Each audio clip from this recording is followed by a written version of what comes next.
Thank you, first of all, for finding time to talk with us for a very small discussion. Yeah. Maybe you could share what are the first findings, first highlights after the first sessions of the conference?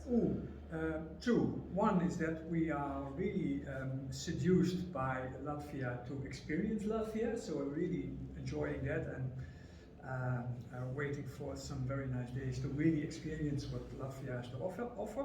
The second thing is that in the morning we had a very intensive but very useful discussions about multimodality, because that has a future. If you look at what the customer wants, they want to use several kinds of modalities, not only flying, not only car, but a combination of that. I mean, we've discussed that. It was very useful. So maybe you could share what are the main future elements if we talk about modality transportation. The main element is that for us, from a travel industry perspective, we really sympathize with the initiative, but there are some aspects which we don't like. There are some loose ends, especially if you look at the role of airlines, because at the moment they are exempted from this new initiative. And we would like to think, and we would like to propose that also that every stakeholder is part of this initiative. But having said that, I think it's the future, because if you look at customer behavior, then they want to have flexibility, then they want to have full transparency, and they want to have a good price. And this needs a good role of the travel sector, especially travel agents and tour operators. And we are looking at that in the initiative. And during those 2 days, Riga has become a meeting place for tourism professionals from whole Europe. Have you been in Riga before? No. I'm ashamed to say that's the first time. Yeah, I've never been here. No. But what are the first feelings, first impressions of Riga as a tourism destination? Yeah, I'm here just for 1 day, but what I feel is, one is we had a small lunch in the center of Riga, and we were served by a fantastic hospital lady serving us the most fantastic food. So if you look at gastronomy, if you look at friendliness of the people, then I'm looking forward to the rest of the days. And Riga is, because I studied history, so Riga for me is personally also a very interesting city, because I live in Deventer, in Holland, in the Netherlands, which is also part of the Hanseatic League, which Riga also belongs to. So there is a link, and there is a personal interest in what Riga looks like. But you have studied, you have read about Riga, and now you have seen this with your eyes. Do the reality match the expectations? Yeah, oh yes, because and that's all about, if you look at the modern tourism, it's not only about seeing new things, it's not only about having to see nice buildings, but it's also to meet people, because that's what makes a holiday a nice holiday. And it comes up, it really matches my expectations. And really looking forward to the rest of the days. Great to hear that. Yeah. During one of the sessions, you discussed also geopolitical challenges. What would be your evaluation? How successfully tourism in general has adapted to these new rules? Yes. First of all, we have a COVID, of course, and we adapted to that. But it was a really big crisis. But we somehow slipped into the next crisis, which is this terrible war on the Ukraine caused by Russia.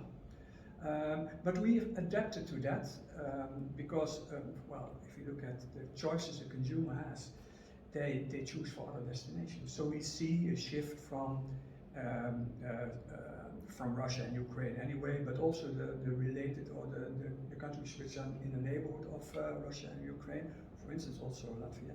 We've seen a shift from there to other countries, and it's up to us, and that's why we are here also, to really to see ourselves and to convince our consumers that there is no problem whatsoever to visit the Baltic countries or Romania or Bulgaria. But it's also in the mindset, and we have to convince them that they can visit also these countries. But that's a challenge. One of the challenges that also brings the 21st century is the question of sustainability. Yeah. Maybe you can comment what are the things that we need to take into account if we talk about more sustainable tourism. Oh, if you look at the top 10 priorities and the top 10 trends in tourism and travel, then the first 8 or the first 4, when you have the top 5, are sustainability. Sustainability is, if you look at the future-oriented tourism, then for me that's a more sustainable kind of tourism, because it's up to us to minimize the negative impacts and to maximize the positive impacts, which also are there, positive impacts of tourism. And that's a challenge. But if we don't do that, then the image of tourism will really decrease.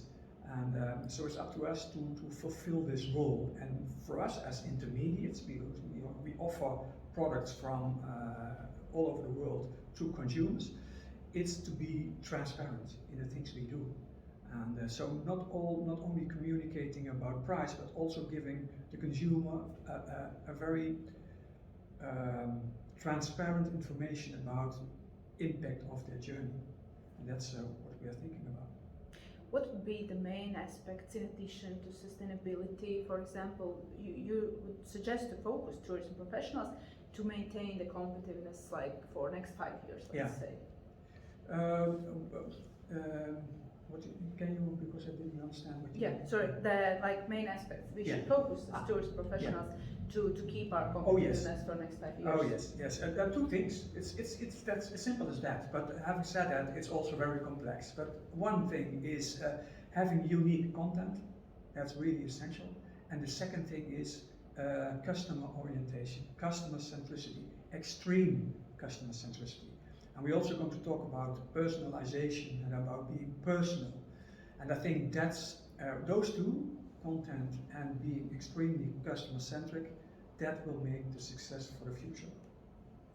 What kind of impact will artificial intelligence bring here? Oh, that's an important and very interesting and for me fascinating topic, because if you look at AI, there are two things about it. If you look at for instance, giving the customer more information, giving a more comfortable feeling, having this personalized offerings, then AI would be something which we could use to make more added value to the consumer.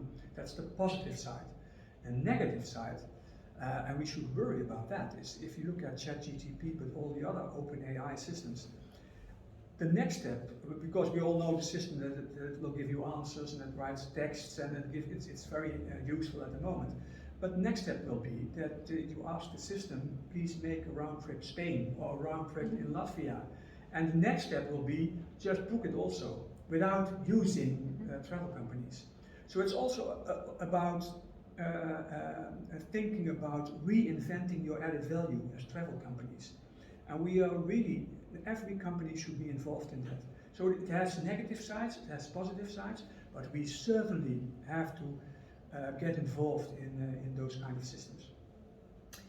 If we compare Europe and let's say USA or Asia, what would be the strong sides, the benefits of Europe that you could highlight? Oh, the benefits, look at Latvia. It was Europe in a small way.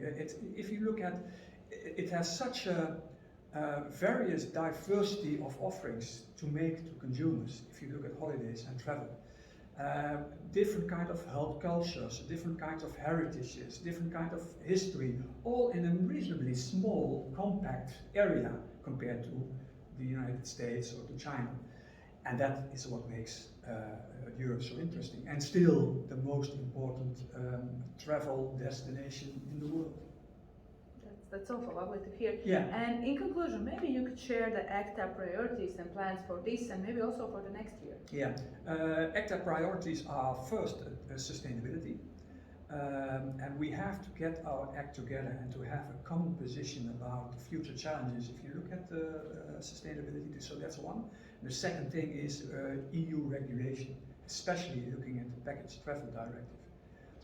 Which is a directive which the Commission is now writing, and we are fully involved in it and try to see that it is also applicable and workable and doable to comply with that for travel companies. It's very important. So those are the two main priorities. Great, thank you so much, and thank you for sharing your opinion Thank you and for finding time inviting. for us. Thank you. Thank you.